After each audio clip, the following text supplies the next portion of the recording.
Hello everyone, today we are going to learn basic FreeCAD 1.0 how to loop thickness. So you can click on parametric part, and as example I will create a profile. So in I will use top plan, and for the first profile I will create a circle.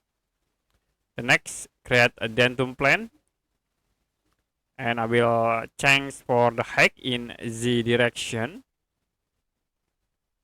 Click OK. After it, select the plane and create sketch again. For the second profile, I will create a rectangle.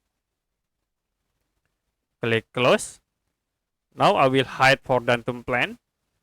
And then if you want to loop, you can select these all objects, or you can click at these icons, additive loop, and then select from the circle. You can click add section and then select the rectangle object. So to be loop the sketch, click OK. Now if you want to thickness, like I will use these tools, thickness, and I will click in the top here, click OK.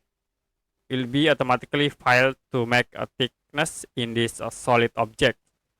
So we need to create from the sketch. So you can click on sketch like this for the sketch 1, and we can select the objects, use the offset tools. You can offset inside like this, click close, and the second sketch for the rectangle you can select and we offset again into here. After it you can click close and it will be automatically loop thickness. Okay, that's it for a basic FreeCAD tutorial how to loop thickness. If you have any question about tutorial, you can comment below this video.